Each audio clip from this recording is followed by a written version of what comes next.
السلام علیکم۔ دین اسلام حکمرانی چاہتا ہے، یہ ہے میرا آج کا موضوع۔ حضرت آدم علیہ السلام کی تخلیق کا سبب ہی یہ تھا کہ روح زمین پر اللہ کے دین کی حکمرانی ہو۔ دین اسلام غلامی کرنے کے لیے نہیں بلکہ حکمرانی کرنے کے لیے آیا ہے۔ صرف یہ نہیں کہ ہم اپنے وضع قطع سے مسلمان نظر آئیں، داڑھی لمبی ہو، چھوٹی ہو، سر پہ ٹوپی ہو یا عمامہ ہو، ان سب فروعی مسائل میں الجھنا اسلام کا مزاج نہیں ہے۔ اسلام تو ہر شعبہ زندگی میں اپنی حکمرانی چاہتا ہے۔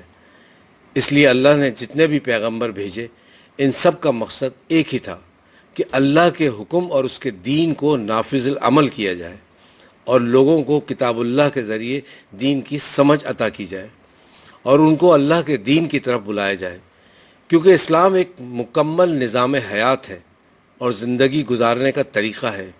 یہ خالی اپنی ذات اور اپنی زندگی گزارنے کا طریقہ نہیں ہے، بلکہ اللہ کی زمین پر اللہ کی حکمرانی اور اس کی تعلیمات کے مطابق زندگی کا طریقہ دیتا ہے۔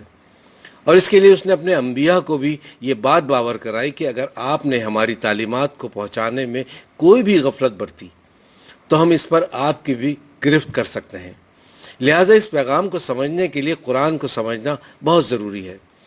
آج دین اسلام جس صورتحال سے دوچار ہے، اس کی سب سے بڑی وجہ قرآن سے دوری ہے، اور مسلمانوں کی اس غفلت کے نتیجے میں جب انگریز بر صغیر پاک و ہند میں داخل ہوا اور جب ترکی کا زوال ہوا اور ترکی کے ٹکڑے ٹکڑے ہوئے تو عیسائیوں نے ہر جگہ قبضہ کرنا شروع کر دیا۔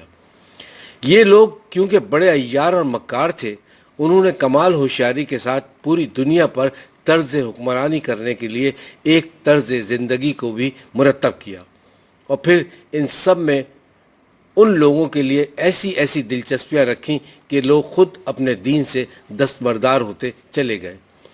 دین سے دستبردار ہونے کا مطلب یہ نہیں کہ لوگوں نے نماز روزہ یا کلمہ پڑھنا چھوڑ دیا، بلکہ اصل دین کو ایک مذہب کی شکل میں ڈھال دیا جو مین میڈ اسلام کہلاتا ہے، اور مسلمانوں کو بالخصوص اس بات کی اجازت دی کہ تم روزہ رکھو، نماز پڑھو، مگر جو قوانین حکمرانی ہوگی وہ ہماری ہوگی۔ اور یوں یہود و نصارہ نے مل کر اس پورے ڈھانچے کو تبدیل کر دیا۔ اس میں کچھ اسلام کے قوانین کو کفر میں ڈھالنے کی کوشش بھی کرتے رہے، اور اس کام کے لیے بر صغیر پاک و ہند کے بڑے بڑے لکھنے والوں کو بھی استعمال کیا گیا، اور ان کو بڑے بڑے وظائف دیے گئے اور اعلیٰ عہدوں اور بڑی بڑی تنخواہیں پر فائز کر کے ان کو استعمال کیا گیا، جس کی ایک مثال ایسیچن کالج کی بنیاد ہے۔ یہ صرف اس لیے بنایا گیا تھا کہ اپنی مرضی کے ذہنی غلام اور کالے انگریز تیار کر سکیں۔ اسی زمانے میں سر سید احمد خان کے بیٹے نے بھی انگریز عورت سے شادی کی، جو ان کے لیے تقویت کا باعث بنی۔ خود سر سید احمد خان کی بے شمار تحریریں ایسی ہیں جو انگریزوں کو خوش کرنے کے لیے تھیں، جس پر ان کو بے شمار مراد دی گئیں اور منصب سے نوازا گیا، جس سے ان کا موقف لوگوں تک پہنچا، جس پر آج بھی سوالیہ نشان موجود ہے۔ اس طرح بے شمار لوگوں کا ذہن اس طرح بنایا گیا کہ پہلے پیٹ ہے اور ان کی زندگی ہے، بعد میں اسلام کو دیکھا جائے گا۔ یعنی کمال سیاست کے ساتھ لوگوں کو سوچنے کا انداز بھی تبدیل کر دیا۔ اس زاویہ نگاہ کے بدل جانے کے بعد کچھ مجاہدین اسلام ایسے بھی تھے جو اس کے خلاف لڑتے رہے، مگر اس کے برخلاف ایسے علماء سو بھی موجود تھے جو ان کے وظائف پر پل رہے تھے، جنہوں نے جہاد و قتال کو زندگی سے نکال دیا، بلکہ اس کے معنی بھی تبدیل کر دیے۔ پھر لوگوں کو مختلف مکتب فکر میں تقسیم کر کے ایک دوسرے کو کافر کافر کا نعرہ دے کر ان سے نہ صرف دین اسلام کو نقصان پہنچایا بلکہ دین اسلام کی شکل بھی بدل ڈالی۔ اگر آپ اپنے ملک پاکستان پہ نظر ڈالیں تو آپ کو صاف نظر آ جائے گا کہ جتنے بھی حکمران اب تک پاکستان میں حکمرانی کرتے رہے ہیں وہ سب انگریزوں کے پالے پوسے اور ان کے غلام ہیں، کیونکہ وہ کسی کو حکمرانی دیتے ہی نہیں۔ پاکستان کا نظام اس لیے بربادی کے دہانے پہ پہنچا ہے کہ جب انگریزوں نے اپنے کالے انگریز تیار کر لیے اور اپنے کالے قوانین بنا کر مسلمانوں کو دین اسلام سے دور کر مذہب کی طرف دھکیل دیا، اور دوسری طرف مولویوں کو خوش کرنے کے لیے بڑی بڑی مراد فراہم کی اور ان کے منہ بند کر دیے۔ گویا بڑے بڑے مدرسوں اور خانقاہوں میں دین اسلام کو قید کر دیا اور لوگوں کو سود خوری، حرام خوری اور شراب خوری میں لگا دیا گیا، اور پھر ساتھ ساتھ رمضان کے روزے بھی رکھتے رہے، سڑک پر افطار بھی کھلواتے رہے اور اپنے دلوں کو مطمئن کرتے رہے، اور شیطان ان کے دلوں کو اطمینان دلاتا رہا، جو ان کو اصل دین کی طرف سے ہٹا دیا گیا، جس کی ایک مثال آپ کے سامنے ہے، LGBT کی ہے۔ اس قانون کے بارے میں کیوں پاکستان کے علماء کرام اپنا منہ بند کیے بیٹھے ہیں؟ کیوں کسی مدرسوں اور خانقاہوں سے اس غلیظ قانون کے خلاف آواز بلند نہیں ہوئی؟ کیونکہ یہ آج بھی حاکم وقت سے نہ صرف مراد حاصل کر رہے ہیں بلکہ ان کے مفادات ان سے جڑے ہوئے ہیں۔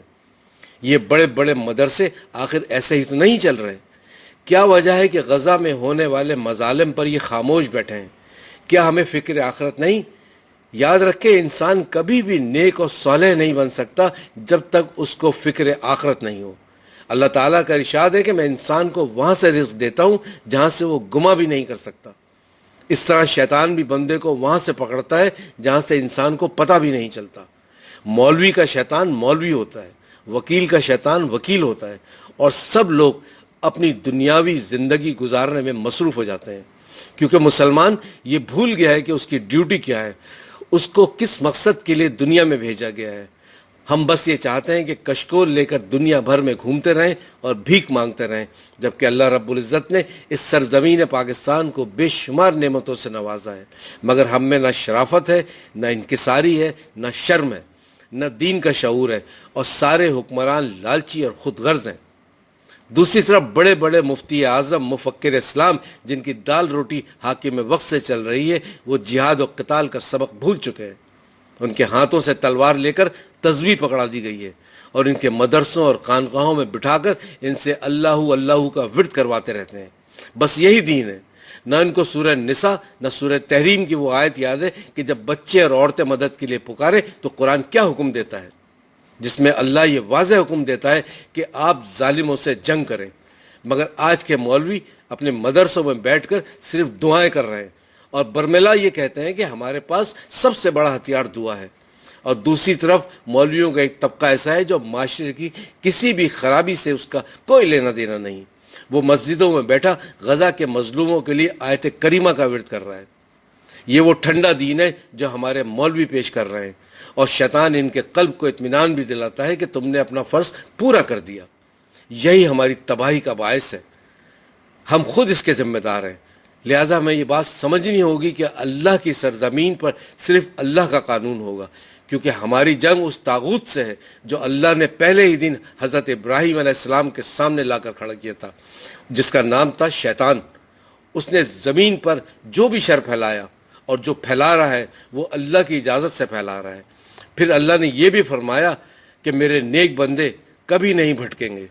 نیک وہ جو اللہ کے نظام اور قانون پر اور قرآن پر عمل پیرا ہوں گے۔ آئیے اللہ سے دعا کریں گے روز آخرت ہمارا معاملہ ان لوگوں کے ساتھ رکھنا جو تیرے اصل دین اور اس کے نفاذ کے لیے جد و جہد کر رہے ہیں، اور ہمارا خاتمہ ایمان بالخیر ہو۔ والسلام، بابر فاروقی۔